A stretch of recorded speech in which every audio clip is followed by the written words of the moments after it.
Bismillahirrahmanirrahim. Assalamualaikum warahmatullahi wabarakatuh. Innal hamdalillah wa syukralah la haula wa la quwata illa billah. Allahumma salli wa sallim ala habibillah sayyidina Muhammadin Rasulillah sallallahu alaihi wasallam wa ba'd. Segala pujian dan syukur kita hanya untuk Allah. Alhamdulillah bi ni'matihi tatimmus salihah. Salawat dan juga salam kita untuk habibillah sayyidina Muhammadin Rasulillah sallallahu alaihi wasallam. Saudara, sahabat-sahabat tercinta, hamba-hamba Allah yang kami muliakan, dimanapun antum saat ini berada. Tanpa kita rasa, Alhamdulillah, kita sudah tinggal tersisa 10 hadis lagi dari kitab Arba'in Maqdisiyah kita.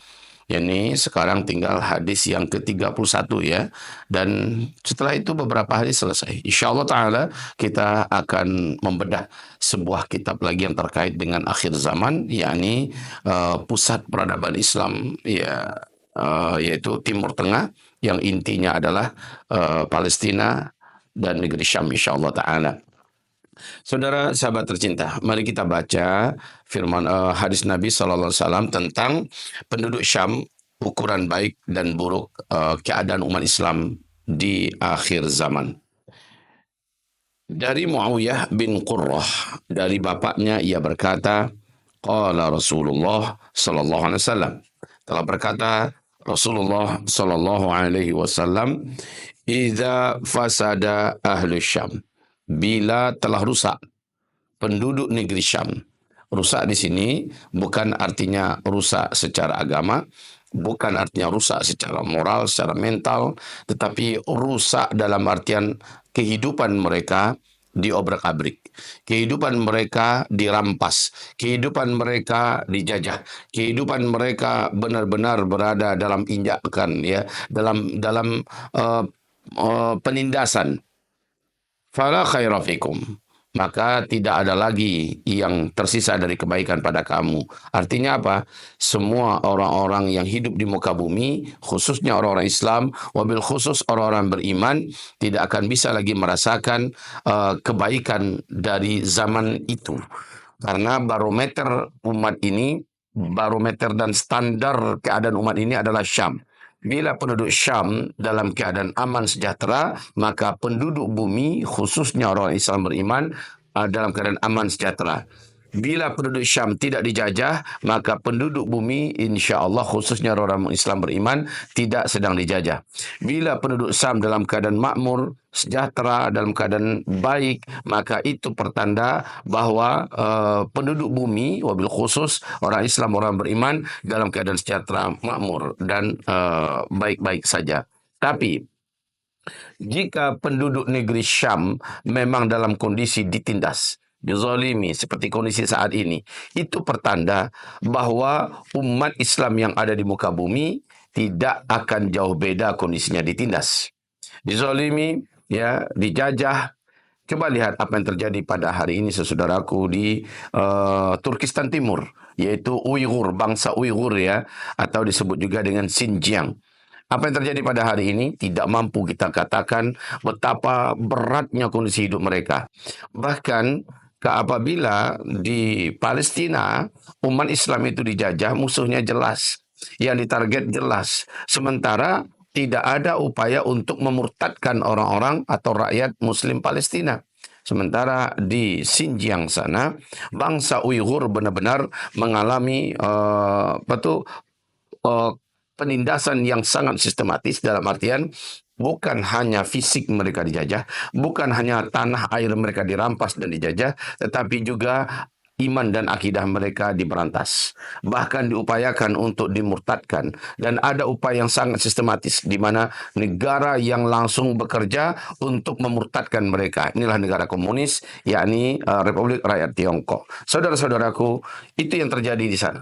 Begitu juga coba lihat apa yang terjadi di India. Saudara kita kaum muslimin di sana, ya Allah, ya Allah, betapa berat yang mereka rasakan pada hari ini. Lebih 250 juta umat Islam yang ada di sana terancam identitas mereka. Ya, mereka diharamkan, diundang-undangkan di mana haram mereka untuk memegang KTP dan kebangsaan India. Jadi mereka yang ada di sana dianggap kasta terendah, yang dimarginalkan, diinjak-injak kehormatannya, boleh diapakan saja, bahkan ada undang-undang untuk kalau mereka tidak keluar, mereka dibantai, mereka dihabisi. Ini keadaan umat Islam, tidak jauh beda dengan keadaan umat Islam di Kashmir, ya, keadaan umat Islam yang ada di Thailand, keadaan umat Islam yang ada di Sudan, ya, keadaan umat Islam Ahlus Sunnah wal Jamaah, khususnya orang beriman yang ada di Mesir, yang ada di mana, di Libya, di berbagai daerah muka bumi Allah ini, ya, tidak jauh beda-bedalah dengan yang kita rasakan di negeri-negeri tetangga kita, ya. Umat Islam benar-benar mendapatkan gambaran global dari pusat sana, yaitu Palestina. Inilah yang dirasakan, penindasan, ya, dizalimi, dirampas hak-haknya, dianaktirikan, diinjak-injak kehormatannya, dan seterusnya, dan seterusnya. Ya, memang pusat penderitaan itu adanya di Palestina. Akan tetapi, saudaraku, pusat penderitaan seperti itu menggambarkan sekali lagi seperti inilah kondisi umat di seluruh dunia. Tapi kalau Palestina kembali dimerdekakan, kembali mendapatkan kemenangannya, dan kembali mendapatkan kesejahteraannya, maka umat ini secara perlahan akan sembuh. Toh pada akhirnya pusat pemerintahan khilafah Islamiyah saat Islam memimpin seluruh dunia itu adalah Palestina. Ketika Palestina, Baitul Maqdis, ya, telah mengumandangkan khilafatul Islamiyah, pintu-pintu untuk hijrah ke sana terbuka, kekuatan Islam di sana semakin nyata, dan kehidupan di sana meningkat dengan tajam, kemakmuran, kehidupan menjadi sangat aman dan tenang, maka secara bertahap seluruh muka bumi, khususnya orang Islam, akan kembali merasakan keamanan, kenyamanan itu. Baiklah, kita lanjutkan hadis Nabi ini. La yazalu min ummati mansurin. Senantiasa ada nasun, ya, manusia-manusia. Ini tanpa alif lam, berarti nakirah. Artinya ini lintas zaman. Lintas zaman, orang-orangnya mungkin berganti-ganti. Generasinya mungkin berbeda. Tapi mereka adalah manusia, manusia. Min ummati, dari umatku. Dari umatku. Maknanya di sini bukan umat yang lain. Bukan umat dari bangsa ini, bangsa itu, dari negeri ini, negeri itu. Ya, bukan orang Kristen, bukan orang Nasrani, bukan orang-orang yang lain-lain. Tapi min ummati berarti dari umat Nabi Muhammad. Orang-orang Islam, orang-orang yang beriman. Mansurin. Mereka senantiasa ditolong oleh Allah, ya. Hal keadaan mereka itu ditolong oleh Allah Subhanahu wa taala. La yubaluna, mereka tidak memperdulikan man khadalahum, orang-orang yang menelantarkan mereka, orang-orang yang tidak mempedulikan mereka, orang-orang yang mungkin saja boleh dikatakan mengkhianati mereka dalam tanda kutip, ya. Seperti bangsa Arab pada hari ini yang cenderung sudah sekian lama pembantaian terjadi, sudah sekian panjang pembunuhan terjadi, genosida terjadi, mereka tidak memberikan apapun bentuk pertolongan. Bahkan yang kesedihnya, mereka malah tetap menjual minyak kepada Israel. Mereka tetap memberikan akses jalan buat Israel terlanan untuk memasukkan barang-barang mereka, kebutuhan hidup mereka, bahkan senjata-senjata dimasukkan melalui negeri-negeri mereka. Ini khadal namanya, pengkhianatan, ya, penelantaran kepada kaum muslimin. Bahkan ketika ada para donatur, orang-orang ikhlas, orang-orang soleh yang menyumbang untuk Palestina, orang ini akan disengketakan, orang ini akan disabotase bantuannya, dan orangnya bisa dipenjarakan. Itu terjadi hari ini di Timur Tengah. Bahkan kalau ada ulama dai yang berani bicara tentang Palestina, berani bicarakan tentang mengajak untuk mendoakan Palestina, dai ulama ini akan dianggap teroris, akan ditangkap dan sebagainya. Ini khadal. Tapi apakah ini menjadikan para pejuang di Palestina, rakyat Palestina yang berkorban untuk berjuang mempertahankan kemerdekaannya dan memerdekakan Masjidil Aqsa berhenti? Tidak. La yubaluna man khadalahum. Mereka tidak peduli dengan orang-orang yang menelantarkan mereka, orang-orang yang meninggalkan mereka, orang-orang yang tidak mempedulikan mereka. Turki, coba lihat, kurang apa sih militer Turki itu? Tapi Turki hanya bisa cuap-cuap. Tapi malah Turki tidak melakukan hal yang sangat nyata dan jelas. Kita lihat apa yang ada di negara-negara seperti Mesir yang tetanggaan. Kalau Mesir itu, seandainya Mesir itu buka jalan saja bagi para mujahidin yang mau masuk-masuk, bagi bantuan yang masuk-masuk, maka dengan itu saja sudah cukup. Maka insya Allah kemerdekaan Palestina langsung terwujud. Nggak usahlah Mesir membantu dengan militernya. Tidak usah Mesir membantu dengan segala perlengkapan peralatan segala macamnya untuk bertempur di nggak usah. Buka saja jalan, maka para mujahid-mujahid terbaik di muka bumi akan berdatang ke sana. Dari Emirat Islami Afghanistan akan datang ke sana. Pemuda-pemuda terbaik mungkin dari Republik Indonesia ini juga akan datang ke sana dan seterusnya. Dan mereka akan berperang di sana. Hitungan hari atau paling lama hitungan 1-2 bulan, insya Allah futuh terjadi. Kemenangan akan terjadi. Tapi apa yang dilakukan oleh Mesir? Ya, Mesir sudah berselingkuh dan melakukan hubungan yang super mesra dengan Israel, dan ini menjadikan perbatasan Mesir adalah perbatasan maut.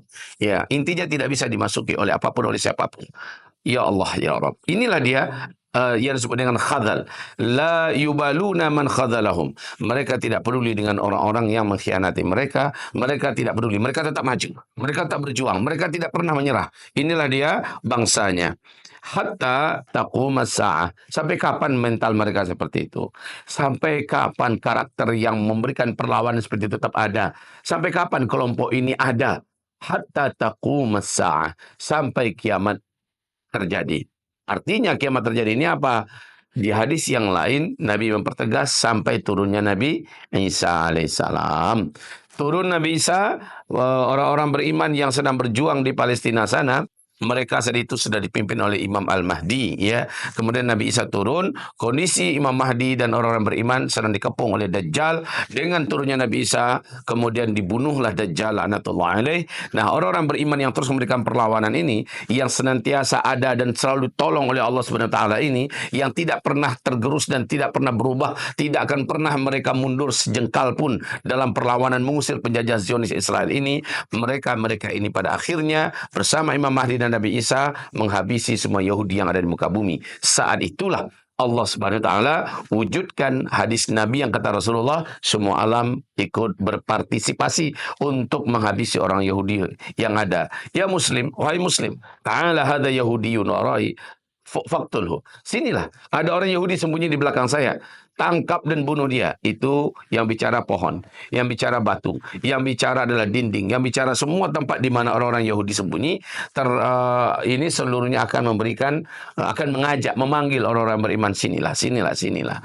Itu terjadinya berarti Nabi Isa. Kalau Nabi Isa sudah turun, maka itu artinya kiamat dah. Ya, Nabi Isa sudah turun, Ya'juj dan Ma'juj lepas, kemudian Allah musnahkan Ya'juj Ma'juj, matahari terbit di sebelah barat, kemudian keluarnya dabbatul ardi, ya, dan angin lembut berhembus. 40 tahun kemudian barulah kiamat. Kehancuran alam semesta. Sudah tidak ada lagi orang Islam, orang beriman saat itu, ya. Mudah-mudahan apa yang kita bacakan dari hadis nomor 31 ini memberikan satu lagi sebuah gambaran tentang apa sebenarnya di Baitul Maqdis di akhir zaman. Maka dari semua bacaan kita, dari semua hadis yang kita bedah, kita uraikan, dari semua analisa akhir zaman yang dipandu oleh hadis-hadis Nabi SAW, memberikan kepada kita gambaran jelas betapa strategisnya posisi Baitul Maqdis di akhir zaman. Makanya Arba'in Maqdisiyah ini, 40 hadis-hadis yang terkait dengan Baitul Maqdis sangat strategis sekali untuk diuraikan dan dibedah. Semoga saudaraku yang belum mendengar dari awal, tolong kembali dirujuk hadis pertama dan dijadikan ini yang kita simak, kita dengar di mobil, saat kita bawa mobil, saat kita jadi penumpang, saat kita di waiting room, saat kita di mana-mana, dan sebarkan kemana-mana. Supaya umat ini terpandu, ya, cara berpikir mereka terarah. Ini terkait dengan Masjidil Aqsa kita dan Palestina yang tercinta dan bumi Syam, di mana ternyata pusat nanti dan segala-galanya itu adalah Syam. Hayyakumullah wa iyanallah wa taqabbalallah minna minkum. Jangan berhenti berpihak dan bersama membantu, menolong dan mendoakan saudara-saudara kita di Palestina. Palestina akan ditolong oleh Allah pasti, Palestina akan menang pasti, tetapi apakah ada kita di dalamnya, itu pilihan kita lah yang akan menentukan. Semoga Allah menguatkan hati ini, hati kita semua, agar tidak pernah khadzalahum, tidak termasuk di antara hadis ini orang yang menelantarkan Palestina, orang yang membiarkan Palestina, atau mungkin saja orang yang ikut malah menelikungi dan mengkhianati Palestina. Na'udzubillah. Barakallahu fikum, ahyanallahu wa iyyakum. Subhanakallahumma bihamdik, asyhadu an la ilaha illa ant, astaghfiruka wa atubu ilaik. Wassalamualaikum warahmatullahi wabarakatuh.